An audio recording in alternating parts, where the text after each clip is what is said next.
Hello there. And welcome to my review for Star Wars Episode 1, The Phantom Menace, which marks the beginning of my new series of reviews leading up to the release of The Last Jedi. I will be reviewing every single Star Wars film except for Rogue One, because I already have a review for Rogue One on this channel, and my thoughts on the film have remained pretty much the same, except for the fact that I would probably give this film an A- instead of an A that I gave it in the review, because after watching it 4 times now, some of the flaws have started to come out, like the fact that the first act doesn't have much direction, or the fact that some of the characters do need a little bit more development, but aside from that, yeah. In sort of the main continuity, so, you know, all the ones in the original trilogy, and The Force Awakens, and then the prequel trilogy, so, you know, films like Ewok Adventures and stuff like that, which I have seen, I won't be reviewing simply because, you know, I'm not sure if you guys want to see that. So with that out of the way, let's begin the review.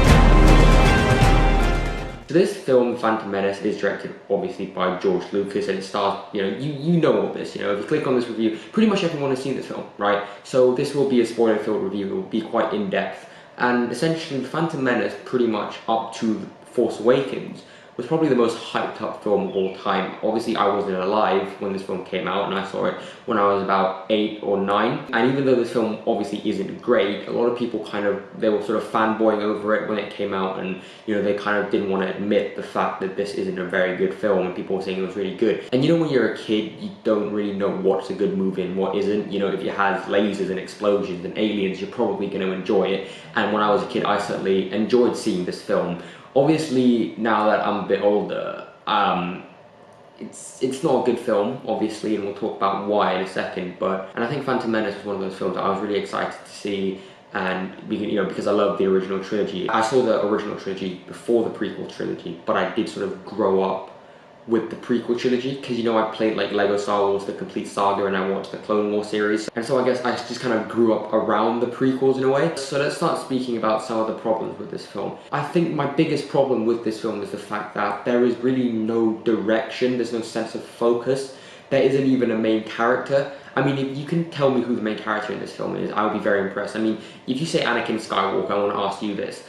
What film introduces the main character halfway through? Like, it doesn't make sense. Like I said, there is just such a lack of direction, because, like, what is really the main focus? What are they trying to do? Are they trying to rescue Padme? Are they trying to get back Naboo? Are they trying to, why is the story, like, there shouldn't be a story? And to be honest with you, when they announced that they were going to make a prequel trilogy, I feel like the first 2 films, especially The Phantom Menace, feel so incredibly stupid and irrelevant, because, you know, people want to see, you know, Revenge of the Sith. They want to see Anakin as a Jedi go down in the dark side. They don't want to see, like, the kid Anakin pod racing, and the whole pod racing thing as well. It's just there to sell video games and toys. One of the things that is so great about the original trilogy was that it was very simple and it was very straightforward. And yes, it was this big grand space epic, but it had the heart, it had those small intimate moments. Whereas The Phantom Menace, which is, like I said, very directionless, it's just this stupid film about politics and Senate meetings and why? Why are you putting us through this?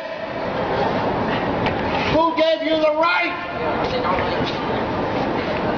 Who gave you the right? Why can't you just make a simple film that uses practical effects and, like, has good, well-developed characters with genuine motivations and relatable characteristics, and a compelling story which is simple and has a beginning, middle, and end?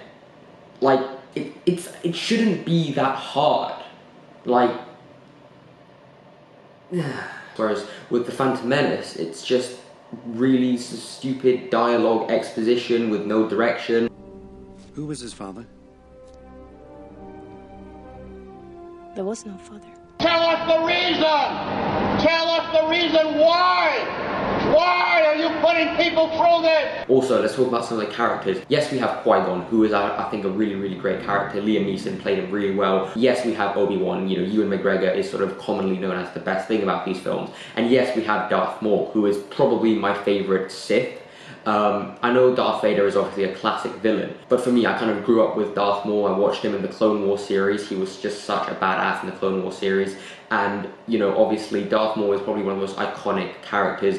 You know, you have that fight scene at the end. Yes, it is a little over-choreographed. We'll talk about that fight scene in a bit, but it is still very cool. And seeing the double-bladed lightsaber is, you know, it's very outside of the box thinking. And if you take your time to think about it, the Phantom Menace fight, the very end bit with Qui-Gon, Obi-Wan, and Darth Maul, that is the first time you ever actually see like a properly well choreographed lightsaber fight. Because say what you will about the lightsaber fights in the original trilogy, they weren't very impressive in terms of the actual fighting. You know, it's just kind of them doing this. This was the first time we got to see a genuinely, properly well choreographed fight, and it was obviously very cool.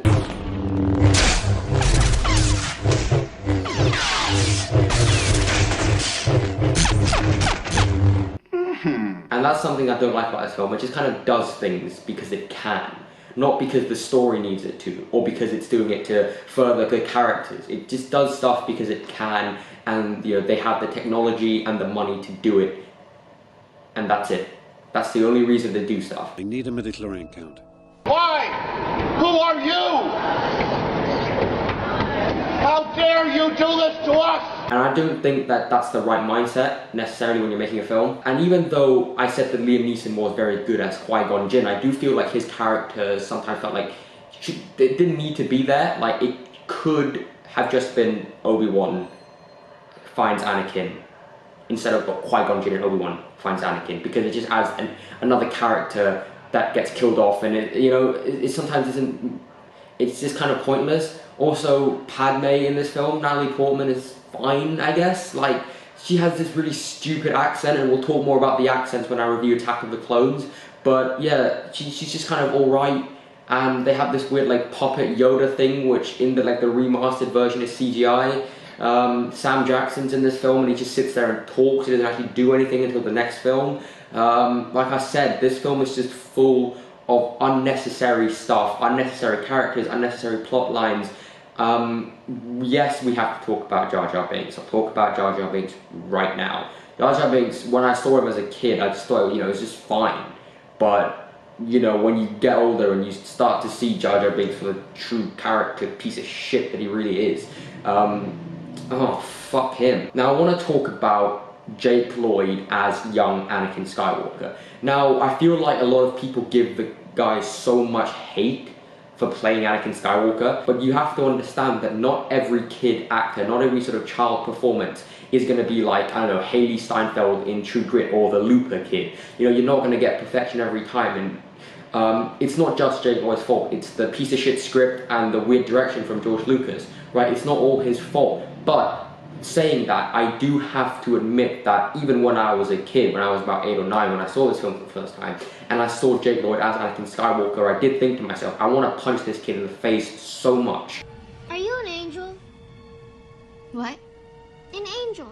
I heard the deep space pilots talk about them. They're the most beautiful creatures in the universe.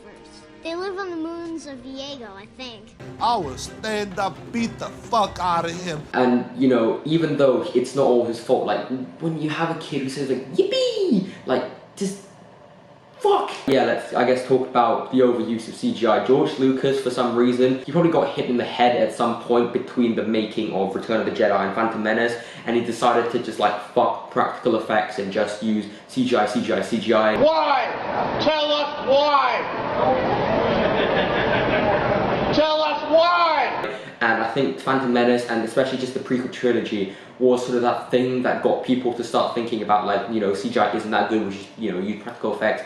And the thing is, though, CGI can be used very well, you know. Obviously, we just had Planet of the Apes and Valerian, right? And David Fincher, you know, one of my favorite directors, probably my favorite director, uses a lot of CGI in his films, and it can be used so seamlessly. But here, it's so obvious, and it's just so, like, clear that that's CGI, and it's just used so shamelessly. And I just feel like George Lucas, yet again, is just doing it because he can, not because, you know, it contributes to anything, you know, in terms of the story of the characters. And that's just kind of stupid. And the CGI battles and all the pod races, it just looks such utter shit. And it's just disappointing. Like, it just is disappointing. That's the best word you can use to describe this. I mean, obviously, I didn't grow up with the original films, so Phantom Menace isn't that disappointing to me, but I can imagine why some people hate it so much. Like, I guess that's how I feel about Suicide Squad. Suicide Squad, for me, is one of the most disappointing films of all time. And even though it's not a completely terrible film, for me personally, I didn't like it because it was disappointing to me, and I guess that's what most people feel about The Phantom Menace. Now, I've probably gone on speaking about the film way too long now. I'm just going to give this film a C-. I think it deserves that score. It is a very, very poor movie. Obviously, it's very well known, and I've seen it multiple times, and Darth Maul is great. But aside from that, this is a just film that is just disappointing, and it's just pure goat shit.